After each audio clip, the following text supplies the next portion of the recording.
Good morning. Good morning, dobro jutro, buongiorno, kalimera, guten Morgen. Dear colleagues, dear friends, we are starting our panel Environmental Quality, the panel of Adriatic, Ionian, European strategy, which we are trying to, of course, deliver our best to the quality of life in the shared coast of Adriatic Ionian, together with you, together with your knowledge, together with our activities for shared sea. And I'm sure that you will enjoy this story.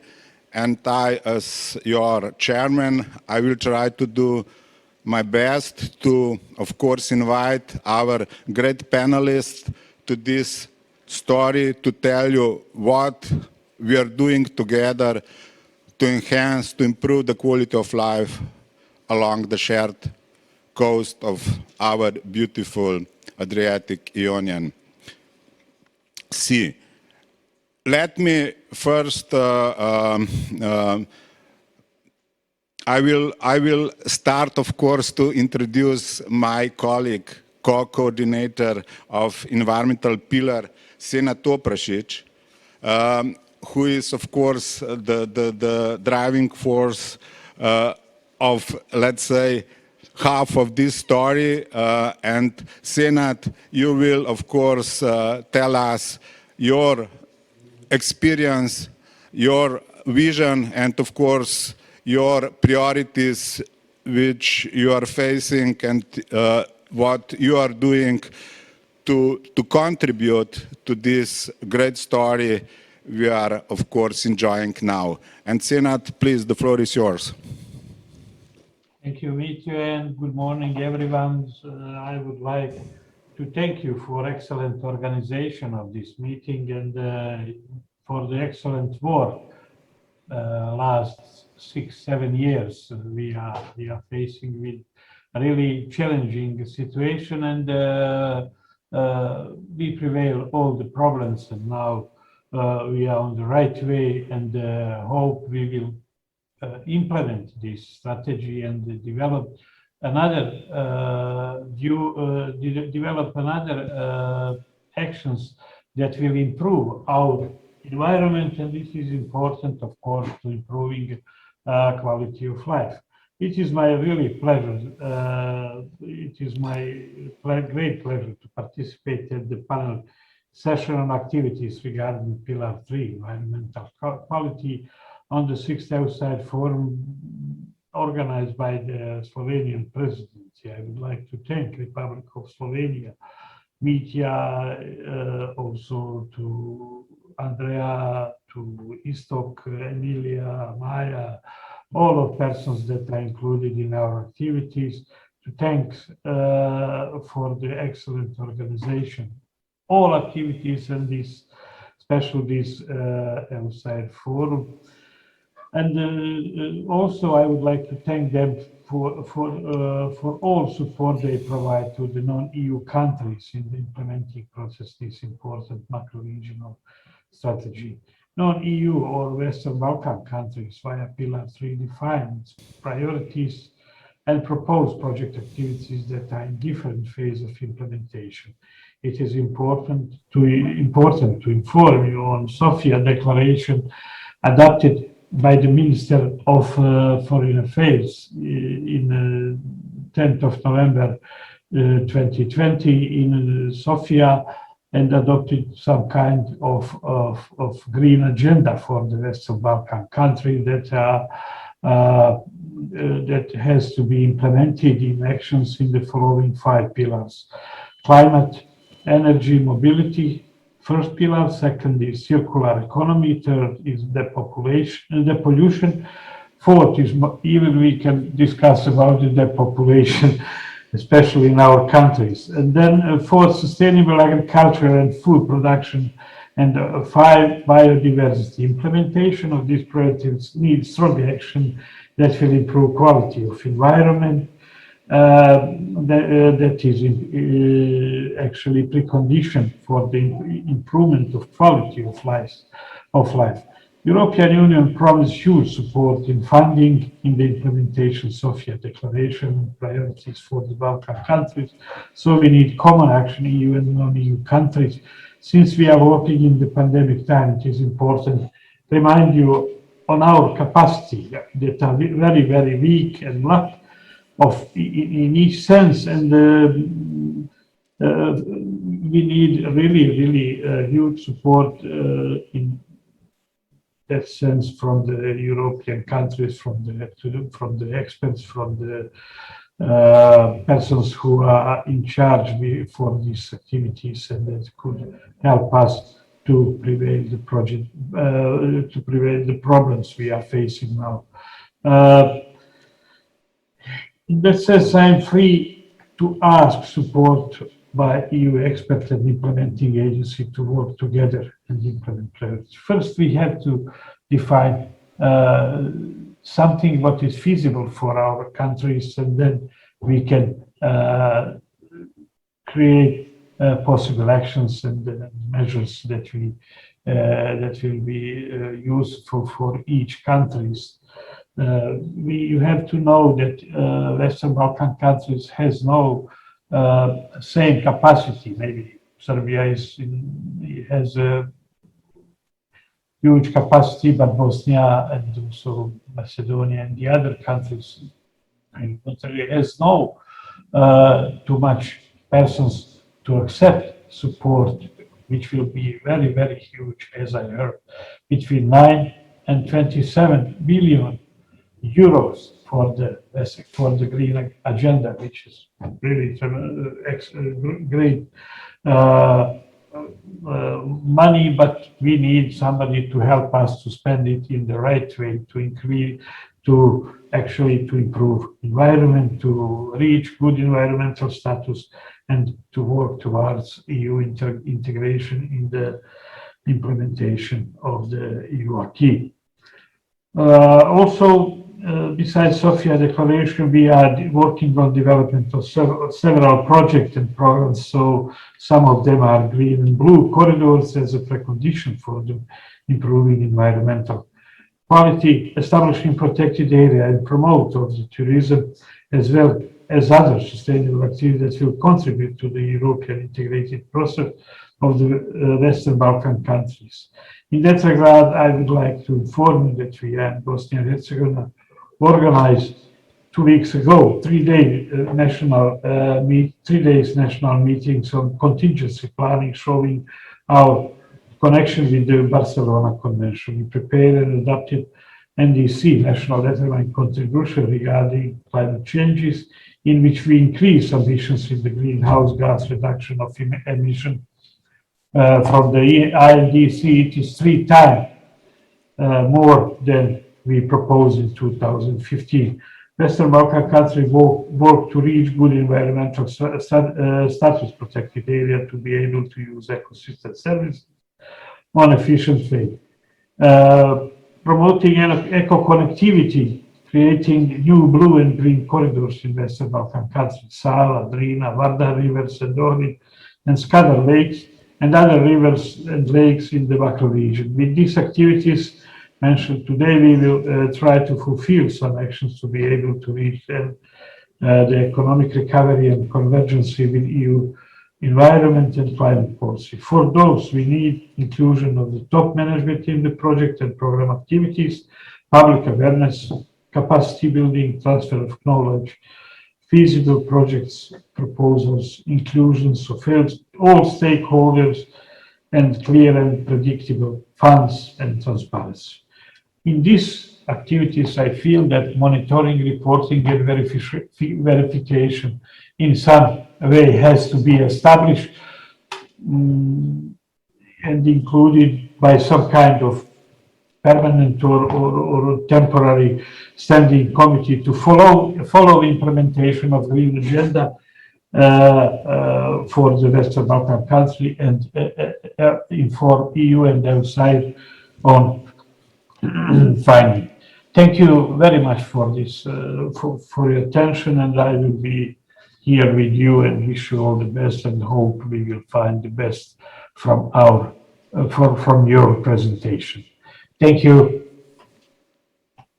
Thank you, Senat. Thank you for your messages. And if I may, I would really like to repeat your last message to work towards structure which will take care about the implementation of our projects, about the planning and implementation of the future project to really be efficient as much as possible. Thank you very much for this, let's say, overview of our activities. And let me just maybe 2 sentences more to add before we give the floor to our panelists. What it's all about, the TSG3 environmental pillar, environmental quality, it's about the life. It's about the healthy environment.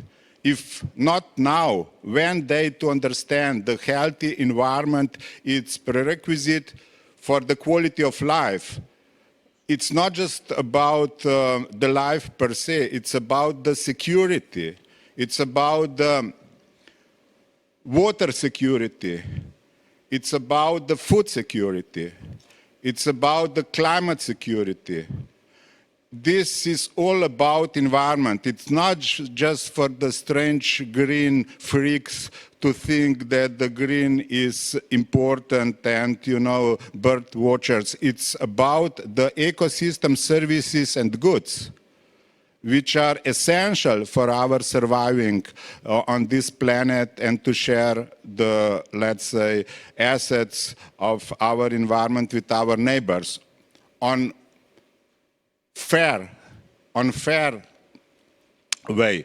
And this is what we are going to tell you during these presentations. And we will start, of course, to think on the young generation and to be responsible to share this, let's say, care, to think on them, to do our best to, of course, deliver the safer future for them. And with this, I'm inviting the first speaker, Mr. Konrad Stania, who is also my colleague working with the Mura River Basin, which is very important, you know, let's say corridor among the Mura, Drava, connecting with the Danube Alpine corridor with the Black Sea region, with the man biosphere, now the first most international biosphere reserve on the globe. And Konrad, please, the floor is yours. Thank you, Mitya. I'm trying to share my screen now. Well, ladies and gentlemen, dear Dr. Britzel, it's a great honor and pleasure for me to have the floor here at the 6th Forum of the Adriatic and Ionic region. Let's bring you all to a little trip to non-sea regions. We are a landlocked country here in Austria, and Simura is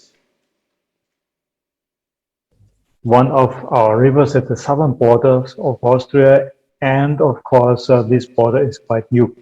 Beginning with 1919, we had here a new separation between newly created countries, and from that time on we had a great challenge to organize water management within different organizations and different structures. Just to remember, at that time regulation and training of River Mura was ongoing and had to be finished to help the people in the local villages and the cities and the local peasants to use their land to be protected against floods, to feed the people of the two countries in a very complicated situation after World War I. This had to be finished until 1939.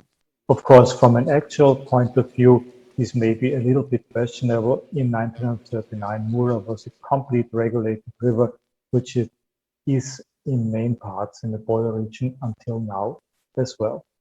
Then there was a large break until 1956, when the Austrian former Yugoslavian treaty concerning Simura was ratified. From that point in time, we had a really organized structure for bilateral coordination of water management. I really boldly outlined bilateral coordination of water management. Water management is done by the countries itself, but it has to be coordinated by some kind of organized structure. The scope of Simura Commission is not Simura alone. It is even as well all the rivers and the creeks flowing into Simura, because in the treaty it stated that the Simura itself is to be taken of concern and the influence on the river Mura. Therefore, this old treaty is very open-minded and can still be used until today with having all the catchment area in mind. For practical reasons, we even consider the groundwaters, which are not so clearly mentioned in the treaty, but simply if water people are sitting together, we have to have the groundwaters on our agenda. We cannot skip that.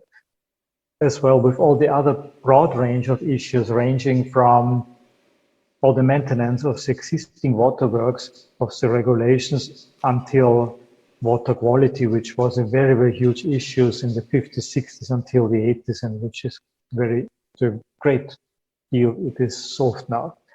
We have to simply take care of flood protection again to have it in a good shape. As well, there is hydroelectric power generation in Mura catchment area. We have to take care of that. We monitor the waters, we give warnings in case of extreme floods. There is a flood warning system in place. This is a very wide scope, and as you may imagine, it needs a well-trained and a well-organized structure behind. And this organization is the Austrian-Slovenian Commission for the River Mura. This Commission for the River Mura is basically represented by 4 members of each state, which seems to be very formally, and we may include experts as well if we need some certain knowledge. Keeping in mind the Austrian structure as being a federal republic, much of the workload is done by the local government of Styria in a very, very close cooperation with the water management authorities in Slovenia as well. And of course, Mura is not only Austria and Slovenia, Mura is Hungary and Croatia as well. Therefore, we kindly invite Hungarian and Croatian observers for the meeting of the Mura Commission. They may raise the flag, they may discuss their challenges and ideas, and we include their conclusions into the minutes of our annual meetings. One very important issue which we did not have on the radar in 1956, as you may understand what was reasoning during that time, is public participation.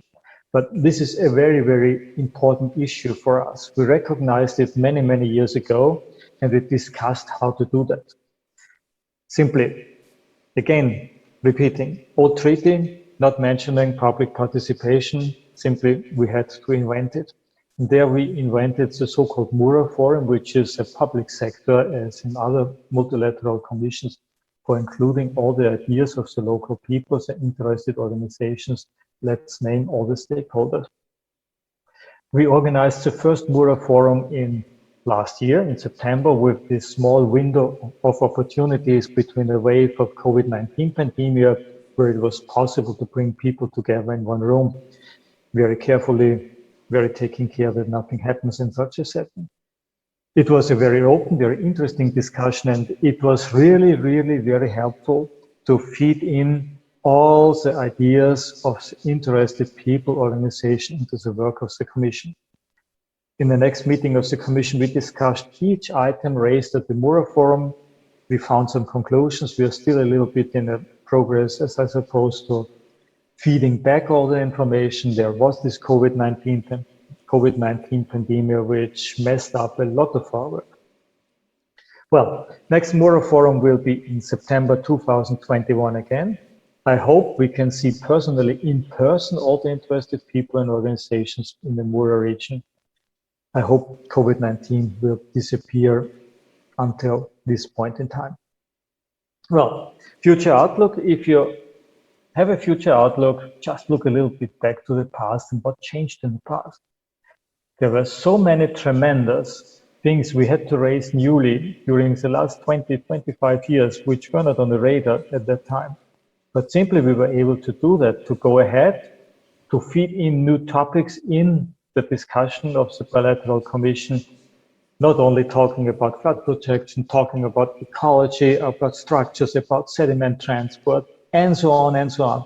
And simply, I believe if everybody working in this field is open-minded, we can go ahead in that way and we conclude, even based on the old framework of a treaty from 1956, all that what is needed to be discussed in future. But it depends on us all to be open-minded, as I mentioned before, and simply to address everything what is occurring newly on the radar. Okay. Basically, a lot of it changed. We are included in an international network. We are trying to fulfill that, and we are trying the best, for example, to do our work, for example, dedicated to the biosphere. Thank you. Konrad, are you on the end? Yes. Thank you very much for your really very precise message. And with this, I would like to, of course, remind all of us about this message. It's about the culture of cooperation among the two states to address the essential issues dealing with the water resources on transparent way, inviting into the dialogue also the public sector, the NGOs, and the all stakeholders, the users in the shared river basin. This is something on what we are proud of. And this is something what we would like to continue to share with other countries. And we will continue in the I hope, discussion on the end of our panel, and that's why I'm inviting now the next speaker. This is Mr. Dragan Zelko, the Executive Secretary of International Commission for Sava River Basin. He will tell us the story, which is downstream story from Slovenia. Dragan, please, the floor is yours. Good morning to everybody. Mitja, thank you for firstly for the invitation and for the opportunity to present very shortly in the given time frame the work of the Sava Commission. I now try to share my screen.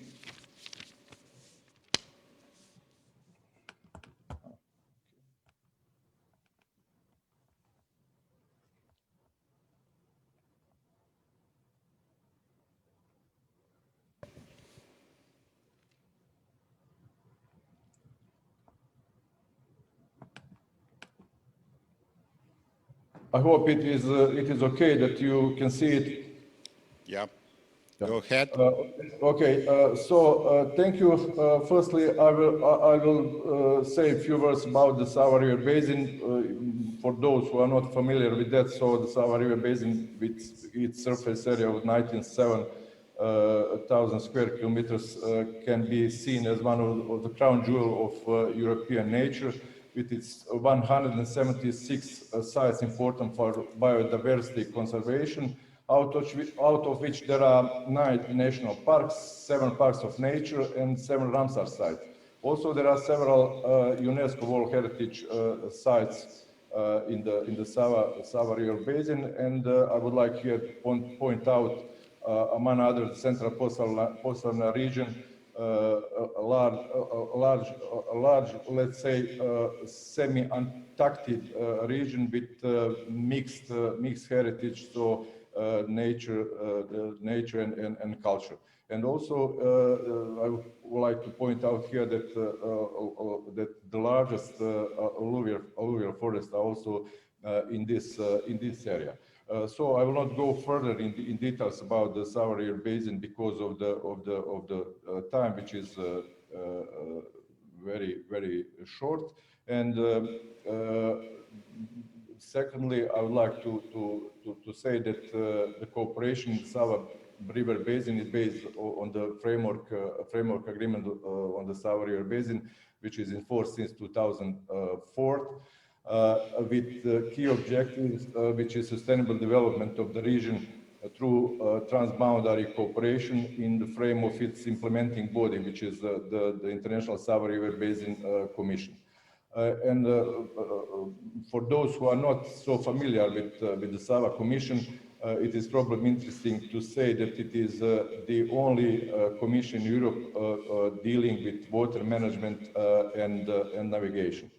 Last year we marked, of course, in a way adapted to the circumstances, 15 years of fruitful cooperation of the participating countries.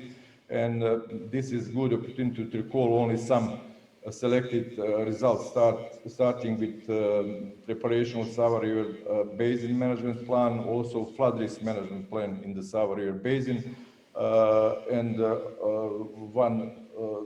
many activities and results in navigation regarding standards, common standards in navigation, some activities which are leading to rehabilitate the navigation of the Sava River Basin. And the last very, let's say, concrete result was setup of the Sava flood forecasting and warning system, which is shared by all 5 countries which share the basin. So the central host is in Arso in Slovenia, and the backup servers are in three other countries which are the parties to the Sava Commission. Besides that, I would like also to mention some activities which are not a core business of the Sava Commission, but because the countries wanted that, we are dealing also with that, like promotion and support to the activities in development of sustainable tourism. We issued and supported issuing of ecotourism guidelines. We also promote cycling routes along the Sava River Basin. And also in the past, we organized several times bike tours from the Sava source in Slovenia to the mouth in the Danube River Basin. These activities are supported in 2007 by joint statement on regional cooperation and development on sustainable tourism in the Sava River Basin. And also in 2017, which is important for future activities, we developed so-called joint plan of actions in the Sava River Basin, which is a programmatic document containing priorities for further joint actions of the cooperating countries. And these programmatic documents where we let's say, emphasize the activities in priority areas of cooperation was also supported by joint statement or ministerial joint statement. And that was the basis for work. I would just mention what is just one issue, what is ahead of us. It was basis work on the Sava, so-called Sava and Drina corridor integrated development program, which is program which will start this year and last in 2 phases, 10 years, and for which, let's say, overall facilitation and implementing of regional component of the program will be the task of the Sava Commission. We are just now preparing let's say a JEF package of documents, and hopefully it will be approved by the JEF very soon. So the last but not the least, I would like to point out on the specific structure of public participation in the Sava River Basin, which is, for example, Sava Water Council, which is one advisory body. As far as I know, no other commission has such a body. But I would like to especially emphasize involving young generation through the Sava Youth Parliament, where on the occasion of the Sava Day, which is 1st of June, each year from 2012, of course, except last year, the young people from secondary schools from the Sava River Basin gather together and discuss about some issues which are very important for the Sava Commission and for the countries, for all of us to hear the voice of young people, like discussion about sustainable development in harmony of nature, climate change adaptation, exceptional tourism potential of the Sava River Basin, and last time in 2019 when they celebrate this Sava Day, topic was Let's Cooperate for Water, and it was organized in the border area between Slovenia and Croatia. And you can see in this picture some familiar faces like Mitya. We also connected with the geography professors, teachers together to set up the high water marks on the Sutla River on one bridge between Slovenia and Croatia. This year we will also try to organize on the occasion of the Sava Day, setting up the high water marks in all 4 countries of the Sava River Basin, and hopefully we will try and hopefully we will succeed to organize a Sava Youth Parliament sometime in October. In Banja Luka or around in surroundings of Banja Luka, together with the shelter project, which is project with dealing with cultural heritage in flood-prone areas along the Sava River Basin.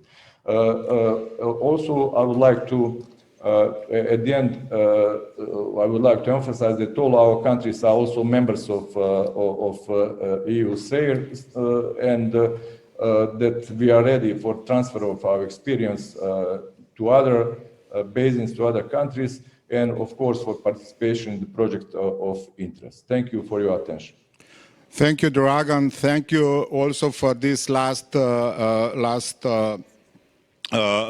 statement that you are mentioning, that you can offer all Adriatic Ionian countries from the eastern part of Adriatic the let's say structure, and which is with the legal framework to work together in the shared river basin, and of course taking care also for generic water resources which are very much shared with the western part, with the Adriatic River Basin. Thank you for this message. We will continue, and of course we have to keep on time and to be careful to share the messages with the other panelists. And then with this I invited Vedran Nikolic for the Nature Protection Unit, DG Environment, European Commission, to join us, and of course to continue with his message. Of course, to deal after with, I hope, our common debate and discussion. Please, Vedran, the floor is yours. Thank you. Good morning. I hope you can see my screen very well. Good morning to all participants and panelists. Good morning, Mitya. Thank you for inviting me to this session, and big thanks to Slovenian Presidency for organizing it. It's always a pleasure to join these meetings. My name is Vedran Nikolic. I coordinate marine work in the European Commission's Nature Protection Unit in DG Environment, and as you might know, some of you, I also spent lots of time researching Adriatic marine biodiversity, so I'm very well aware of all the challenges linked to that. So I would like to speak exactly about the status of biodiversity in Adriatic Ionian region, but also to provide an EU context to this story, to talk about our common joint ambitions for protection and restoration of marine biodiversity, of course in the EU, but also linking it to the actions in the countries aspiring to become part of the Union. So for the start, I would just like to provide the context, a brief snapshot of the status of marine biodiversity, of our marine environment. As you know, the marine environment is not healthy. This is the case across all European seas. This is just a snapshot of the recent report of the European Environment Agency, which we call State of Nature. This is the status of just the most endangered and protected marine species and habitats. You will notice a lot of orange and red bars below. This tells us that, for example, in the Mediterranean, there is not a single marine habitat protected under EU law which is in good condition. The similar situation is with species. More than 60% of species, like cetaceans, like sea turtles, are not doing well. And well, this is not the case only in Europe. We all know that the biodiversity crisis is happening worldwide. We are actually in one of the series of the mass extinctions, as the scientists tell us. And this biodiversity crisis is also very much linked and cannot be disconnected from the climate crisis. So they have to be tackled together. And that's why the European Union last year adopted an EU biodiversity strategy as part of our flagship policy initiative, the European Green Deal, which is the priority of this. We set some ambitious targets to protect and restore nature. We see it as our ambition in a global efforts. We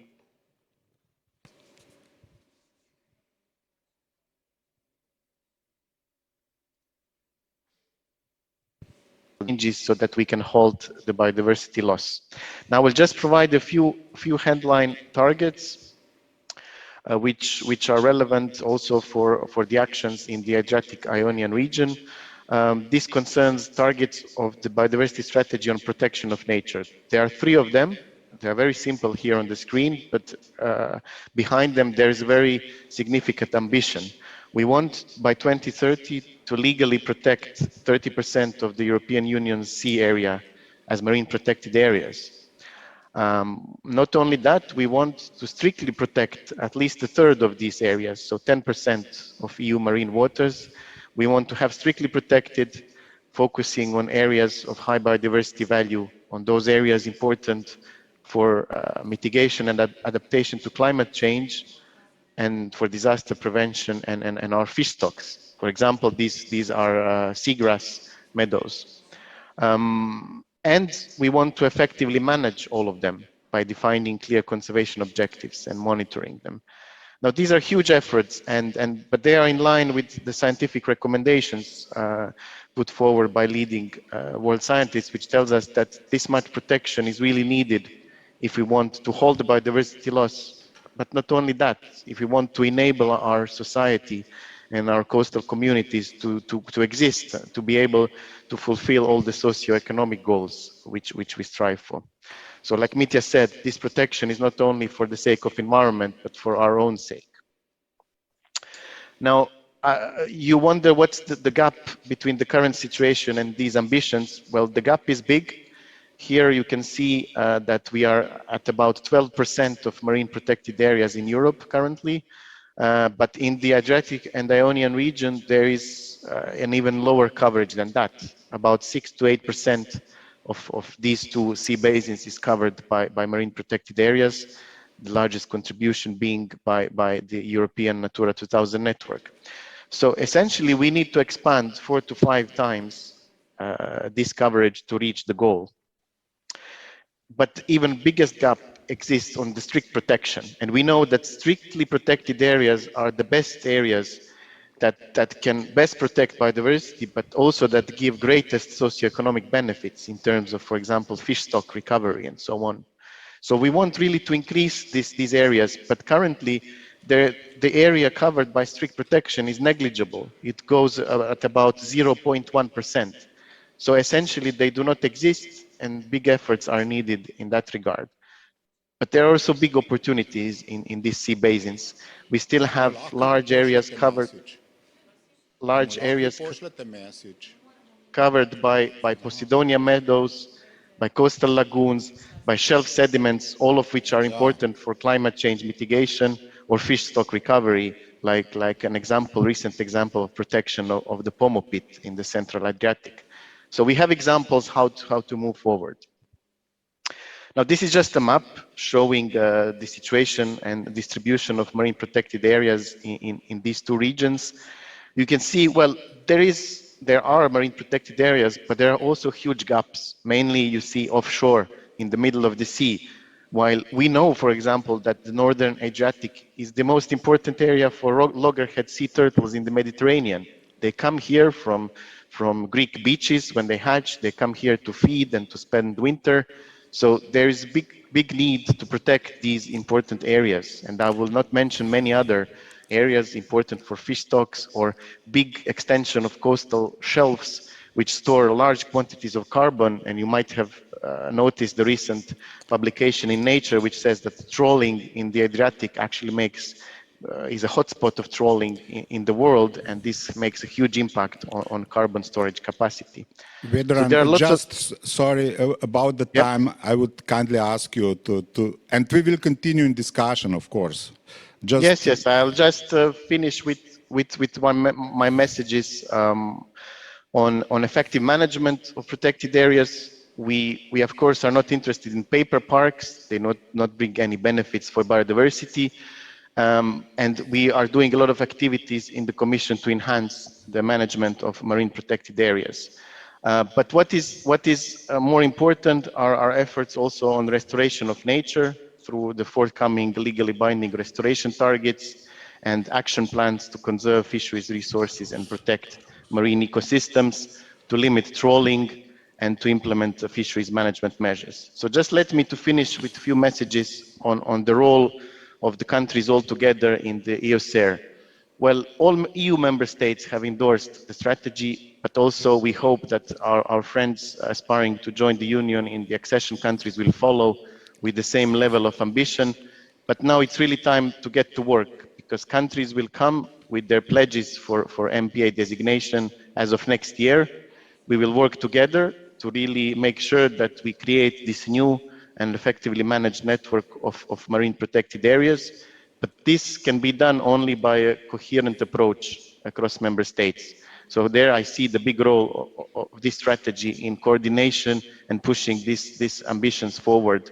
But also there is a role for all sectors and policies, because important benefits will come for the climate and blue economy, our fisheries and tourism sectors.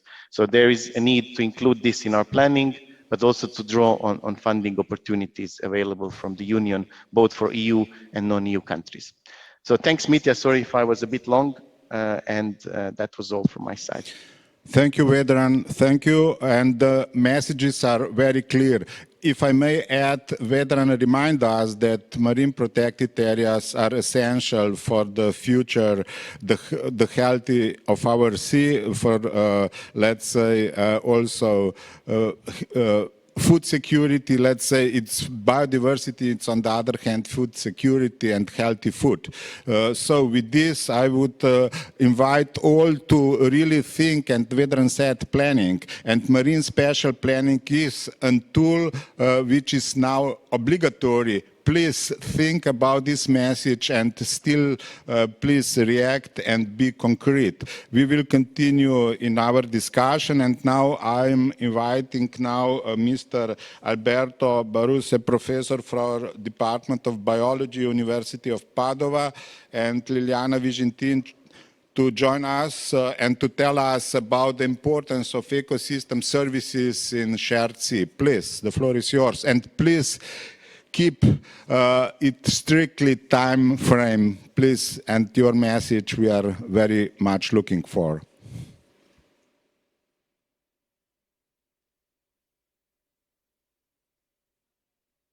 EcoSmart project. Yes, sorry, I got my microphone off. You should be able to see my screen. So thank you very much for giving us this chance to present.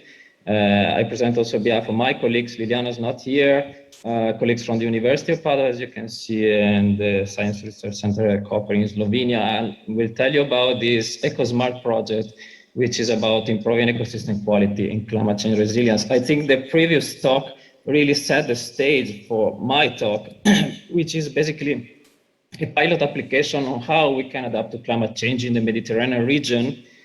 Climate change that's not just warming, it's many other impacts on coastal ecosystems, socioeconomic systems, such as increase of extreme weather events, saltwater intrusion, water scarcity. And the questions we try to answer with this pilot project are how can we adapt complex coastal territories to this climate change which we cannot avoid, we need to adapt. And how can sustainable management measures be implemented, promoting together at the same time nature conservation and local socio-economic development. That is the goal of our project. This is the stage of our project, the framework. So this project was funded under the Interreg Italy-Slovenia program, and the lead partner is the Veneto region, and there are several project partners such as the University of Padova that I'm representing, Municipality of Monfalcone, and Copper Regional Development Center and the Science and Research Center of Copper. This is a pilot project, so it has both research parts and application parts that you will see, and its aim is to test the economic feasibility to fund, we're talking about money, biodiversity protection in Natura 2000 site located in Italy and Slovenia, through the pilot application of schemes that are called paying for ecosystem services. So what we are doing in this project basically is to assess the climate vulnerability of 5 Natura 2000 sites in Italy and Slovenia, creating a climate change adaptation plan supported by this paying for ecosystem services, and then divulgate harmonized procedure for application of such schemes in the whole Natura 2000 network. By paying for ecosystem services scheme, I mean a sort of a contract between some actor whose actions permit the provision of the ecosystem service and a buyer, which is usually a public body, but not necessarily who benefits from the provision of these ecosystem services. And so it pays the supplier to maintain the ecosystem services. In our case, the ecosystem services are provided by Natura 2000 sites, and so their related habitats. Today, I will mainly tell you about how we identify ecosystem services in our project and the vulnerability assessment. By ecosystem services, we mean all the contributions that ecosystems make to human well-being. And this was the first step of our project, to identify these ecosystem services. And then we assess the vulnerability of these services to climate change by identifying habitats connected to ecosystem services and the hazards, the different types of climate change processes impacting on these habitats and ecosystem services. So we developed an impact chain, and based on that impact chain, hazards, habitats, services, then we're carrying out actually a monetary evaluation of ecosystem services. And I will tell you about the case of the 3 sites in the Veneto region, in particular the Caorle Lagoon and Mauto Tagliamento River Natura 2000 site. These 3 sites are very close, actually. They are in circle in the image. They are rich with biodiversity, mainly wetland habitats, but also dunes and estuaries. And the nearby mainland is very intensely urbanized. There's a lot of tourism, and there's also intense, highly developed, technically developed agriculture on reclaimed land.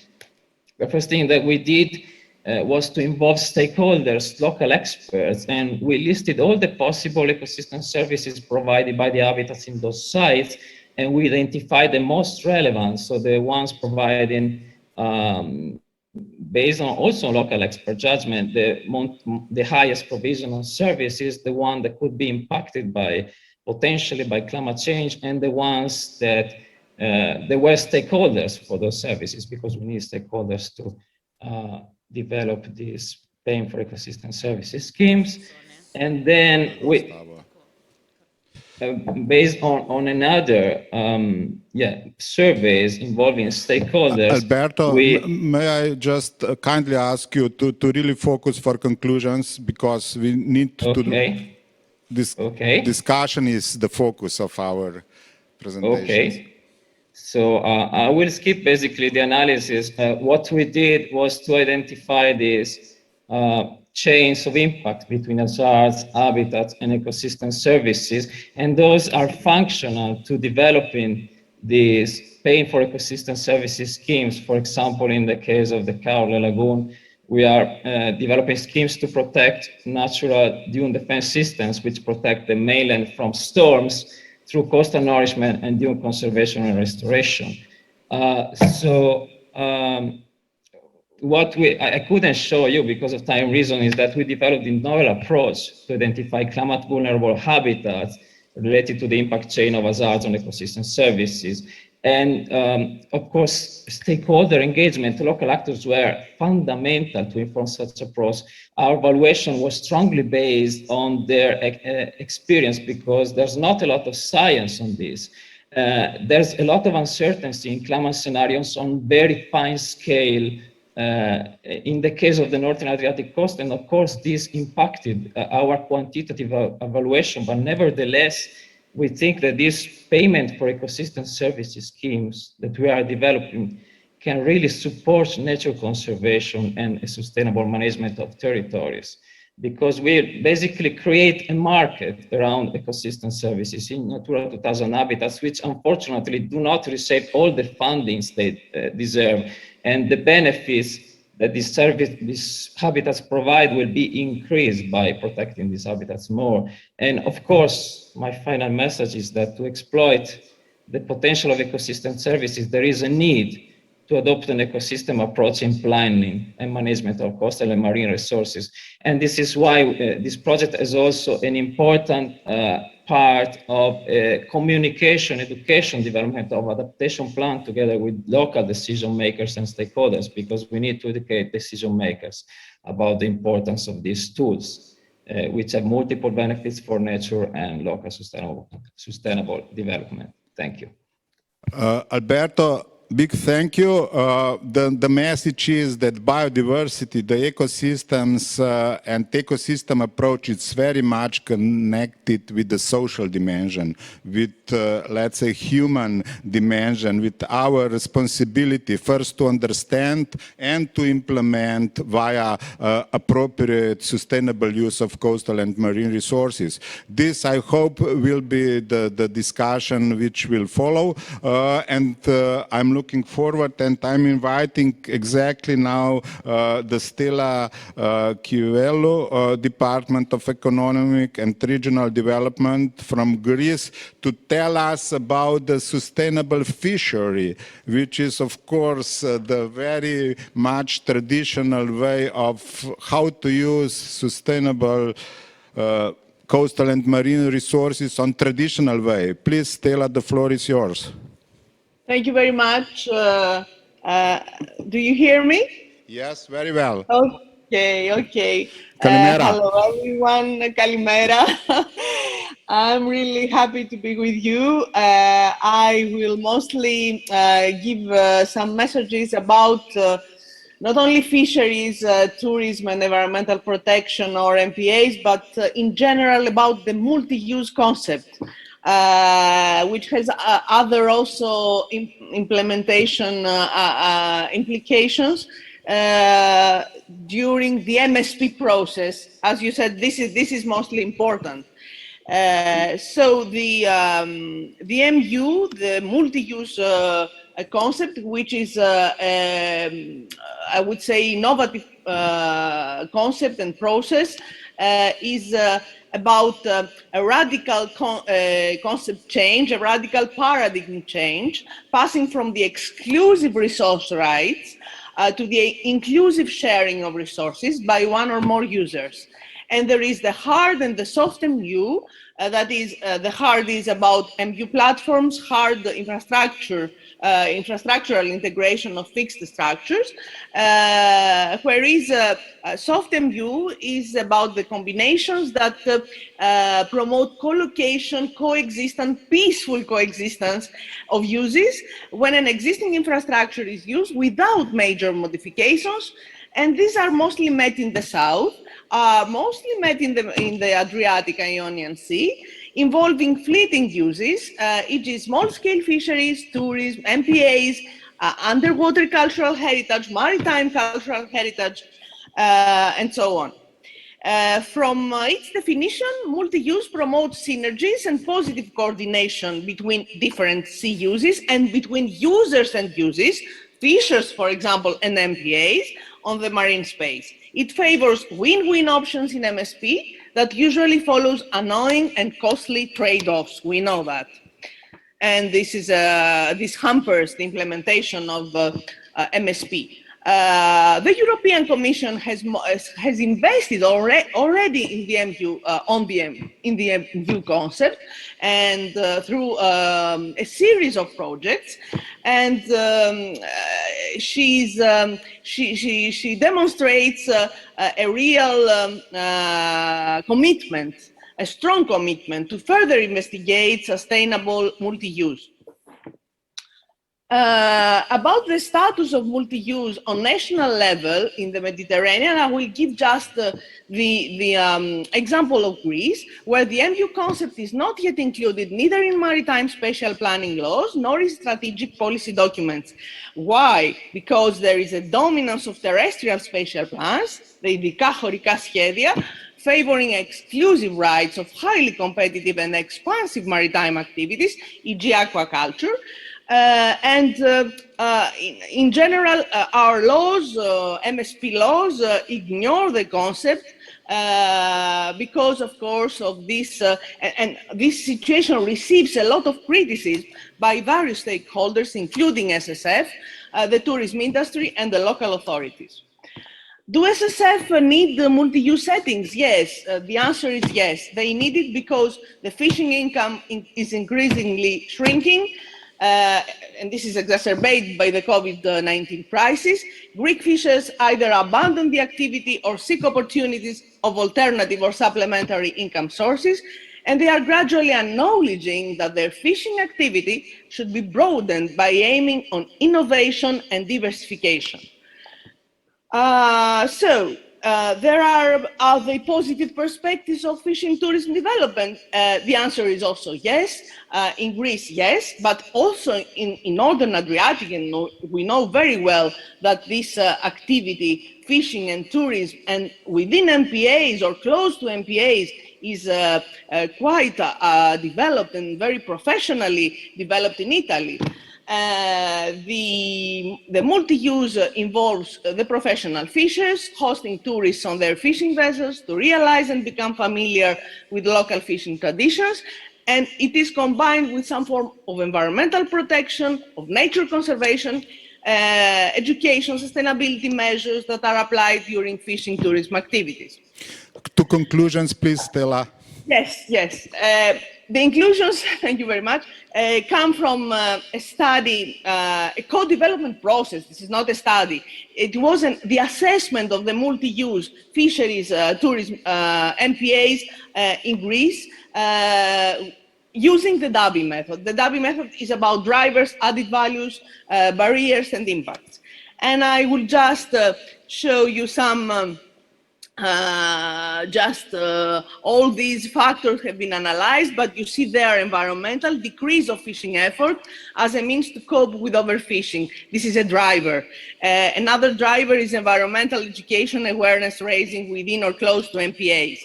These are perceptions of stakeholders, of course, of 40 stakeholders.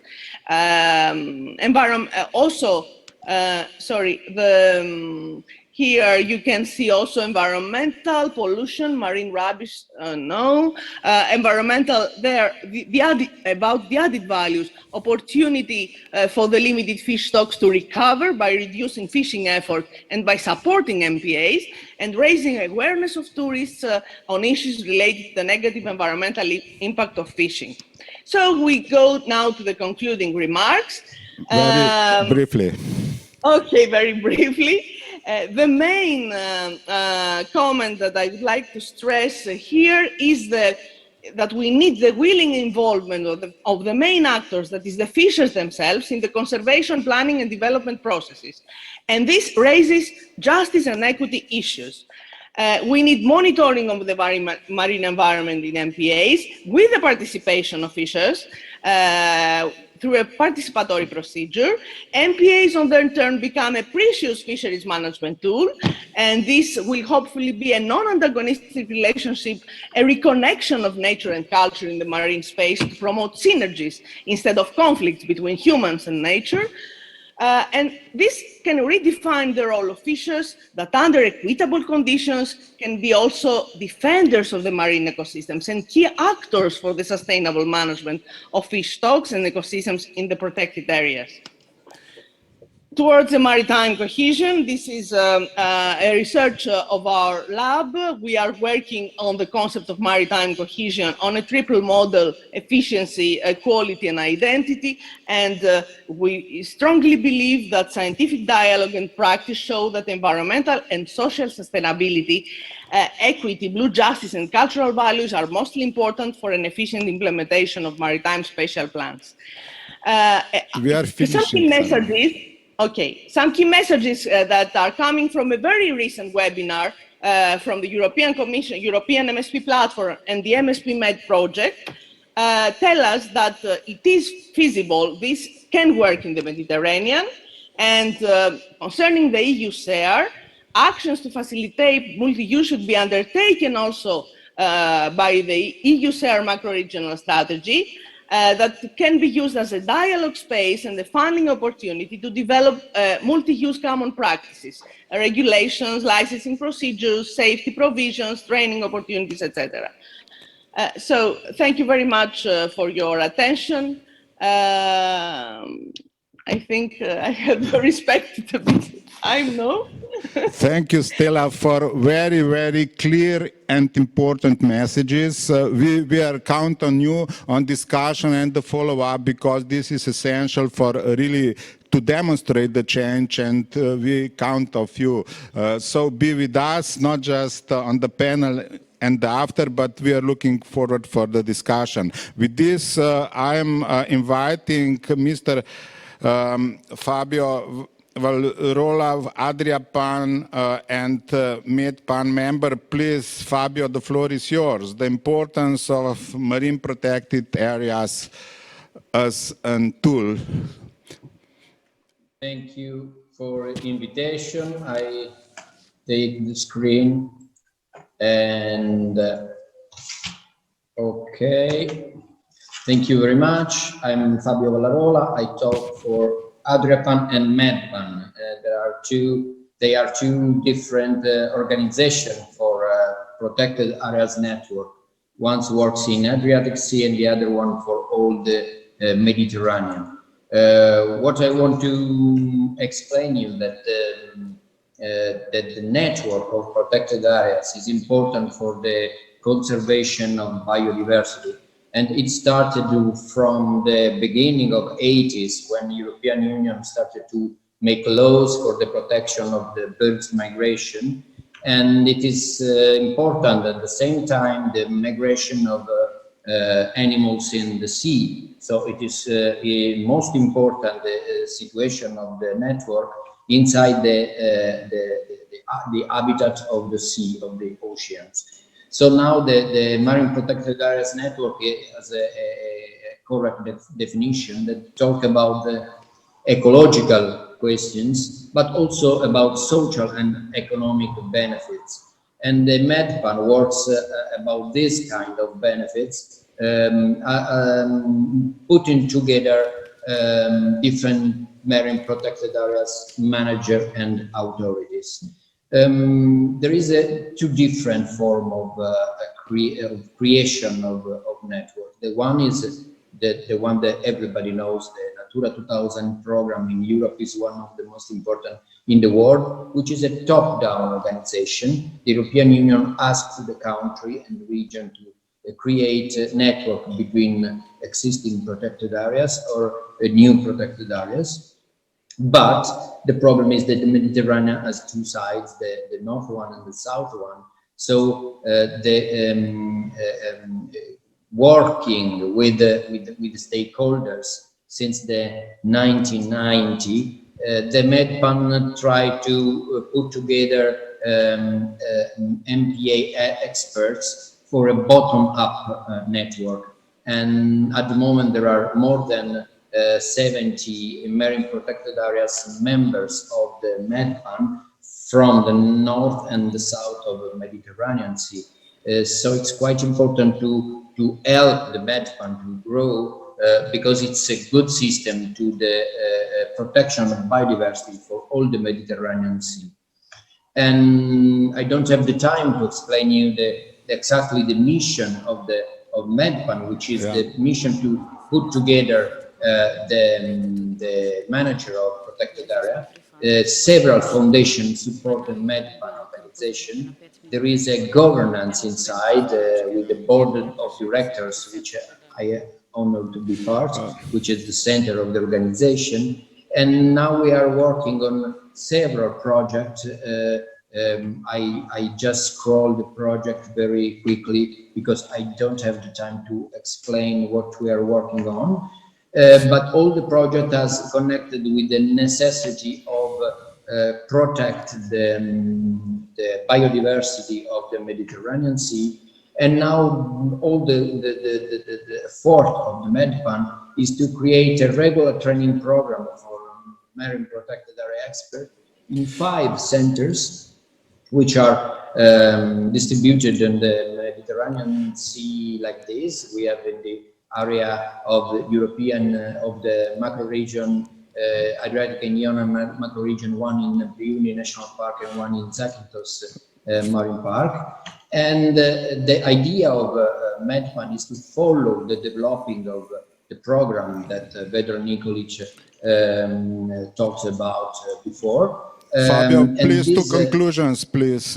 Yes, I'm going to conclusion quite quickly for the program. Just to say that the MEDPAN strategy want to support networking in a sub-regional level. So the support now is traducing in the support of sub-regional in Pelagos between France, Monaco, and Italy. And the most important for the Auxair is the support that MEDPAN did to ADRIAPAN to create a new structure between ADRIAPAN and MEDPAN that is called ADRIOMPAN, and is a geographical area between Adriatic and Iona, the same geographical area of the macro region. Just yesterday, the adriopan.org was on the web. So the process is going on for a network of the Adriatic and Ionian marine protected areas network. Thank you. Thank you very much, Fabio, for a really important work and activities. We will of course need it in the future even more. So looking forward for the follow-up. And now with this, I'm inviting Brian Mcsherry from European Environmental Agency to, let's say, conclude this circle of panelist messages. Brian, the floor is yours.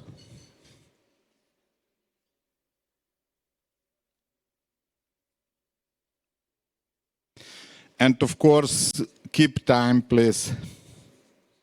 5 minutes.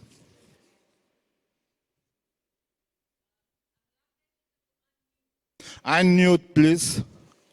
Sorry, there. So thank you very much for the invite. I think it's very interesting to go here. This is a shared region among 9 countries, 7 which have a coastline, 4 in the European Union, several are not. There's this common connection. I think, Mitra, as you said, this is after all about life. So what I'm going to give is a little bit of a building on from what Vedran said.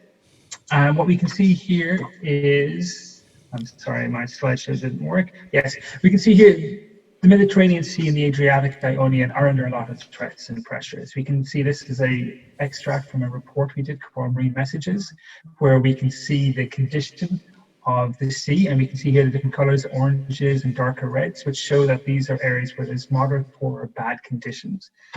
If we look at this again, this is an extract from the same report where we look at the effect of human activities and pressures.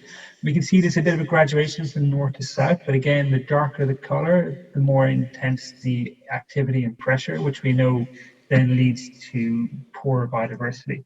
Another way of looking at this is building on from what Vedran said, is if we look at the habitats that are shared between these countries in the Adriatic and Ionian, we can see here a list of the different habitats of sandbanks, seagrasses, estuaries.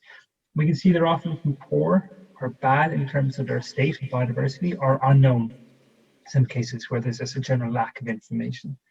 If we look at the species, again, there's 17 species that are shared in this region. You see there's turtles, there's whales, there's dolphins are among the most iconic of those.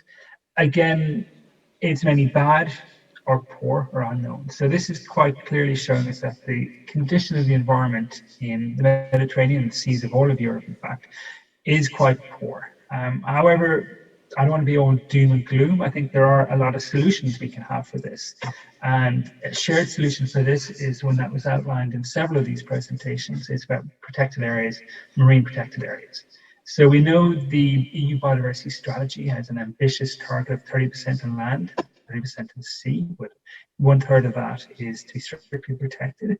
This links into the global situation where they will have a 30 by 30 target as well. And we can see here, this is the coverage for Europe as a whole. As Vedran said, it's about 11-12% in the ocean. Strict protection is negligible. And if we look at this region, we see the Adriatic, it's just under 6%, the Ionian is about 7.7%. So if we have our 30% target in mind, we're way short of that. And if we look at our map of protected areas here, we can see where our sites are and where they're not. However, as I said, this is an opportunity for solutions. It's shared solutions for a shared area.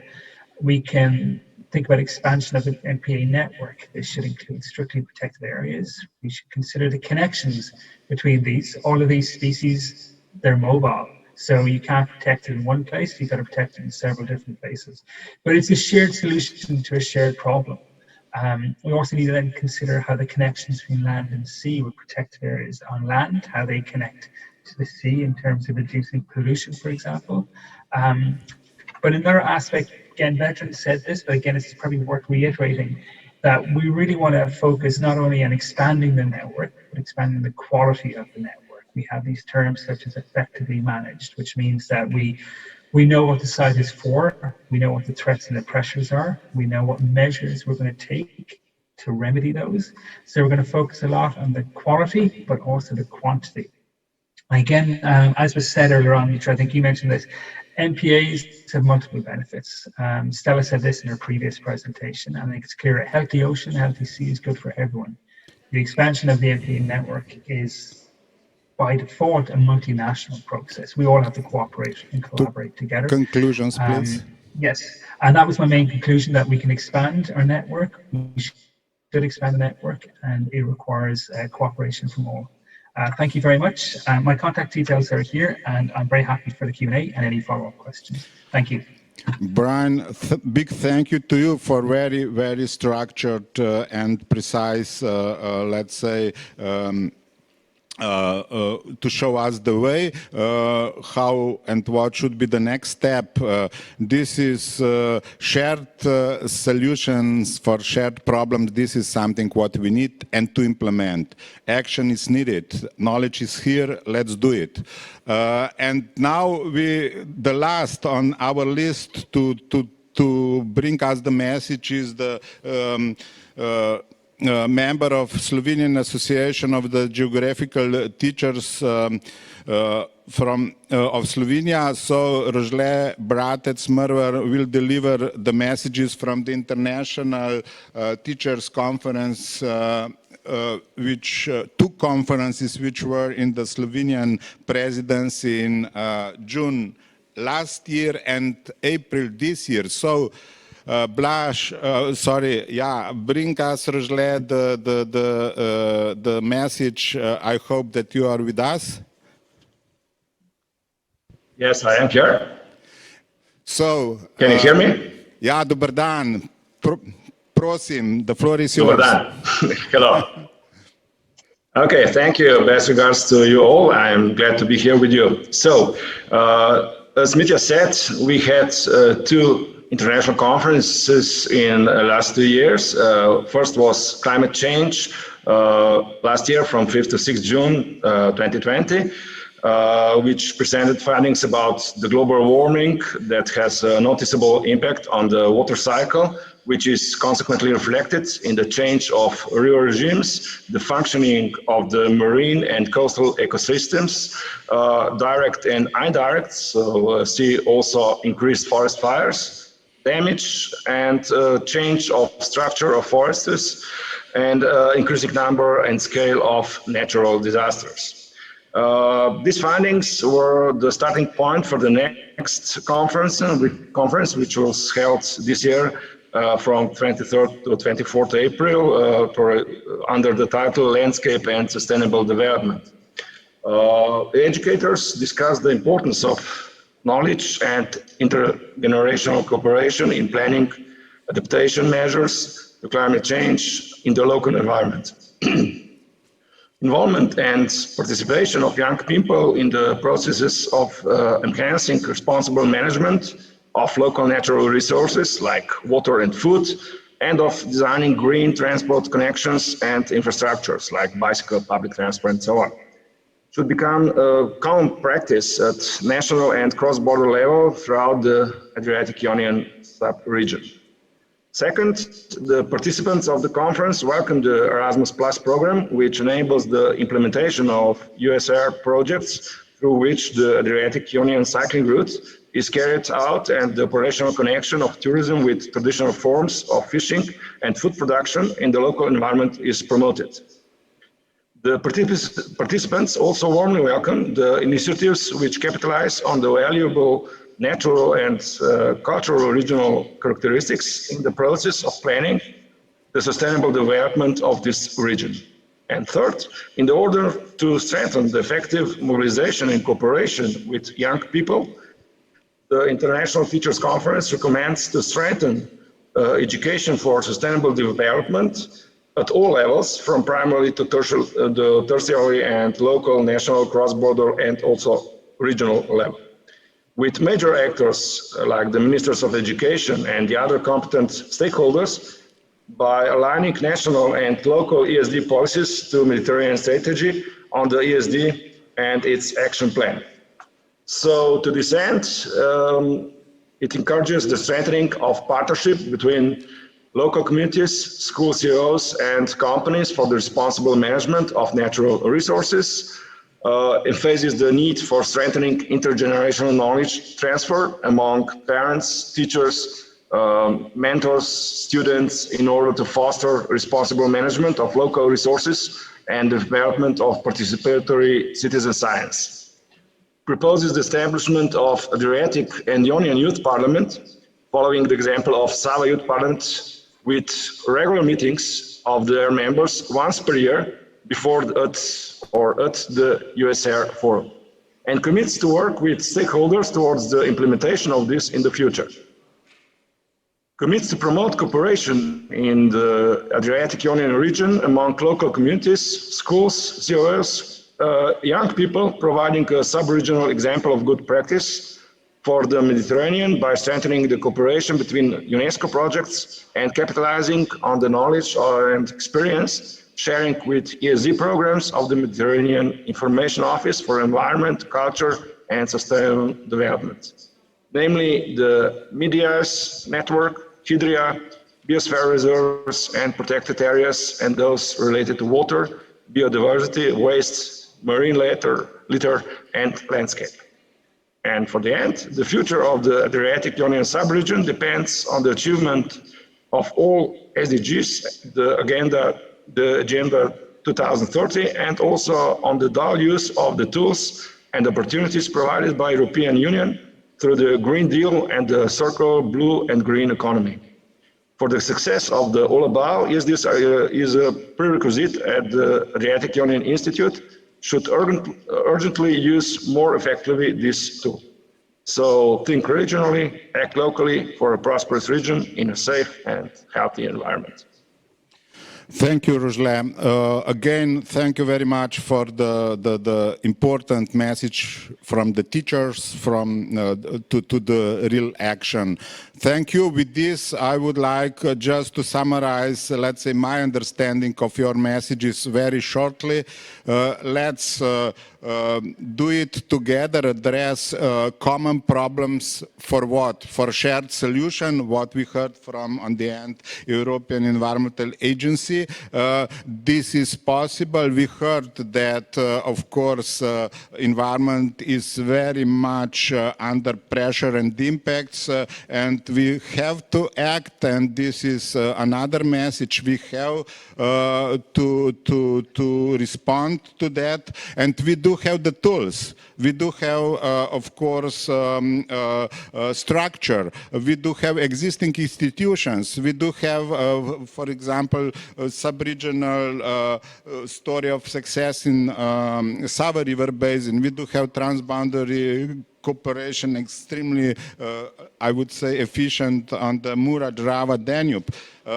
All this knowledge and experiences we can use, and of course with the stakeholders and teachers and young generations are our asset and our main stakeholder. So with this, I'm opening the discussion, and you are kindly invited to, of course, take your role and floor, please.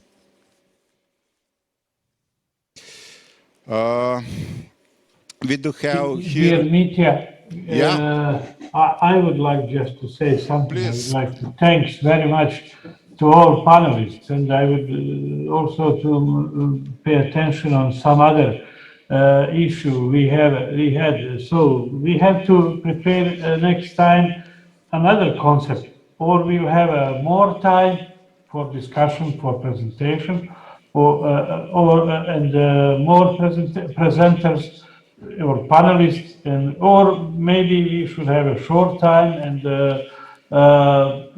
less panelists. So to have an excellent, we skip, I suppose, many excellent messages in the other part of the presentation. So next time we have to plan a longer panel session. From my side, I would like also to thank to all of them, and to inform you that Bosnia and Herzegovina plan to establish marine protected area in the shore part of the Adriatic Sea, and we have an initial discussion with the local government, and they agree with us. So I think that all of you will be important in our processes. So thank you for everything, and I hope we will cooperate in the future. Thank you, Senat. Of course, time is always in our hand, but let's do it. We still have 5 minutes, and of course we are open, and we will continue definitely immediately this afternoon, and we do have whole year and even more to demonstrate our cooperation. So with this, I would like to read the something what we got on the by mail. This is from Virginia, from about Greece and the Northern Macedonia. Of course, the region is very much important and shared again, and Northern Macedonia is, of course, the part of also our let's say not just a region, but very much ecosystem, which is shared with you and via karst phenomena of Ohrid lakes and all other phenomena with even Adriatic side via Dream River and hydrological underground phenomena, and on the other hand with the of course Aegeus Sea, and this is something what brings us and Slovenia, by the way, it's very much upstream, and it's in Danube River Basin and Adriatic. We are taking care and demonstrating actions to reduce pressure and impacts on both ecosystems of a Black Sea and Adriatic Ionian. And this is what brings us together via Sava Commission and via Adriatic, let's say, cooperation, and we believe better future with, of course, our neighbors. And let's do it as much as possible on concrete way. And that's why we are here. And I kindly invite you to join us now in next minutes, and the follow-up, it's here. Just the mails are open, the telephones, and I hope also as soon as possible also to come together very concretely on the nice shores of Adriatic Union. Please, if any question is still in the air, we do have 2 minutes.